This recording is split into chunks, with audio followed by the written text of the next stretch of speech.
Olá a todos, meu nome é Ronaldo Gismondi, eu sou editor-chefe médico do portal Afya e do Whitebook. Bem-vindos a mais uma edição do Check-up semanal com as novidades da medicina que você precisa saber para começar a semana atualizado. Nesse novo formato, as principais notícias estão agrupadas por especialidade ou área de interesse, e no programa de hoje vamos falar sobre medicina de família. Vírus sincicial respiratório em idosos, o que mudou na prática e como indicar a vacina. A abordagem da hipo e da hiperglicemia na atenção primária à saúde. Um estudo com semaglutida e o consumo de álcool em pessoas com transtorno de uso do álcool. As recomendações mais atuais no rastreio de osteoporose. E uma revisão sistemática sobre alvos pressóricos em idosos com hipertensão. Primeira recomendação: vírus sincicial respiratório em idosos, que mudou na prática e como indicar a vacina. Um texto de Marcelo Gobo, nosso editor de medicina de família. Em idosos, especialmente aqueles com comorbidades, o vírus sincicial respiratório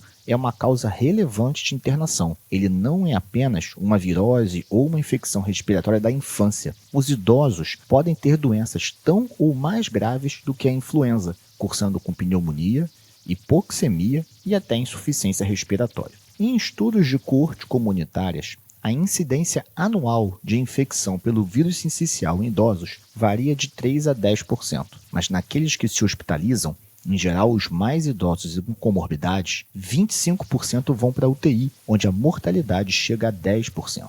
Quais são os grupos de risco para pior prognóstico? A idade acima de 75 anos, cardiopatia, doença respiratória crônica, imunossupressão e quem fica tão grave que vai para a ventilação mecânica ou faz uma infecção bacteriana secundária.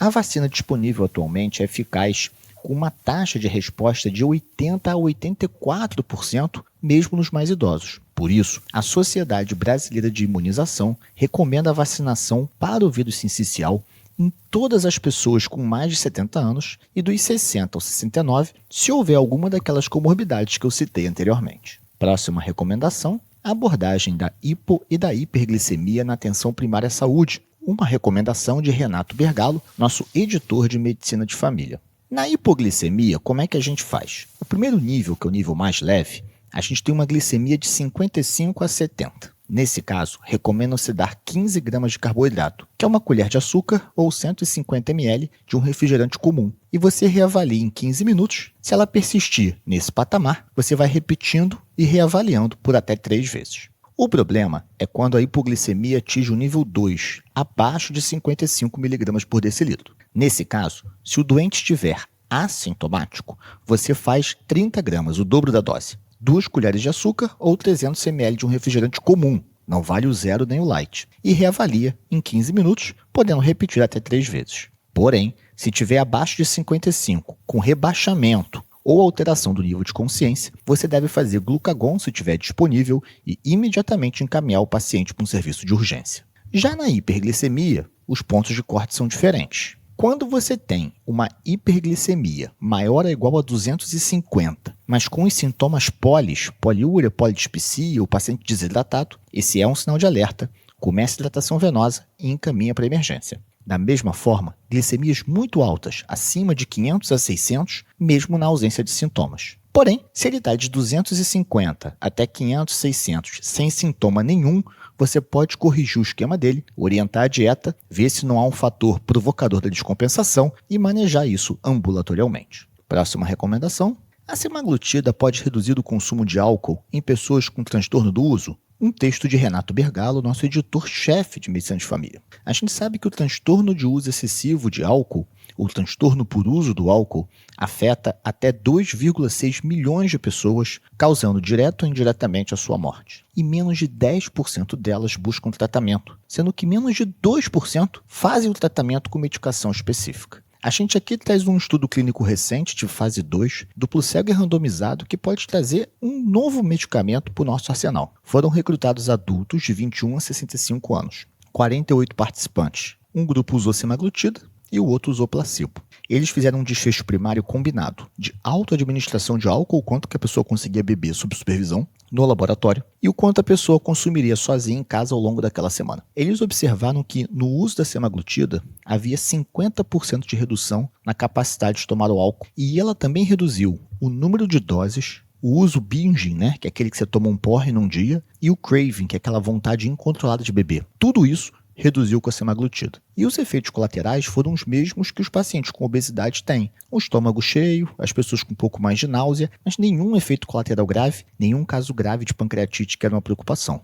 Ou seja, ela foi bem nesse estudo e agora é hora de ser avaliada na fase 3 com uma população maior. Próxima recomendação. Quais são as recomendações atuais para o rastreio de osteoporose? Um texto de Renato Bergalo, nosso editor-chefe de Medicina de Família. E eu já convido a vocês para ouvir um checkpoint recente nosso sobre endócrino, onde falamos do diagnóstico e tratamento da osteoporose. Aqui, Bergalo foca no rastreamento e traz para a gente uma revisão sistemática que fez com que uma importante sociedade nos Estados Unidos trouxesse recomendações. A US Preventive Task Force. Ela faz normalmente diretrizes sobre prevenção e rastreamento de doenças. O que elas falam sobre a osteoporose? Considere o rastreio, normalmente com densitometria, em todas as mulheres acima de 65 anos. Com menos de 65, só nas mulheres com fator de risco, baixo peso, história familiar de fratura, tabagismo, consumo abusivo do álcool, uso de corticoide, entre outros. Porém, ela não recomenda o rastreio rotineiro em pacientes do sexo masculino.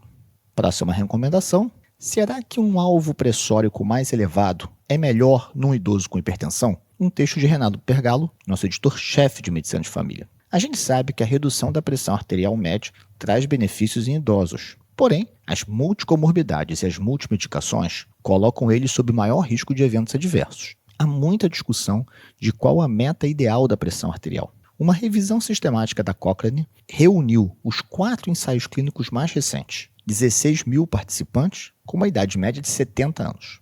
No grupo intensivo, a PA ficou mais ou menos assistólica abaixo de 140, enquanto que no grupo menos intensivo, ela ficou no estágio 1 de hipertensão até 160 de sistólica. Ele observou que os dois grupos não tiveram diferenças em termos de mortalidade, mas o grupo de tratamento intensivo, ou seja, com a média de PA mais baixa, teve 13% de redução no risco de AVC e 25% no risco de redução de eventos cardiovasculares maiores, que é um desfecho combinado de morte, AVC ou infarto. Isso sem aumentar os eventos adversos. Esse estudo foi um dos principais motivos que a nossa diretriz da SBC trouxe um alvo mais baixo para a grande maioria dos idosos. Quem que você vai abrir exceção e não vai fazer isso? Nos idosos frágeis, cuja expectativa de vida seja baixa e onde você vai tolerar um pouco mais de hipertensão.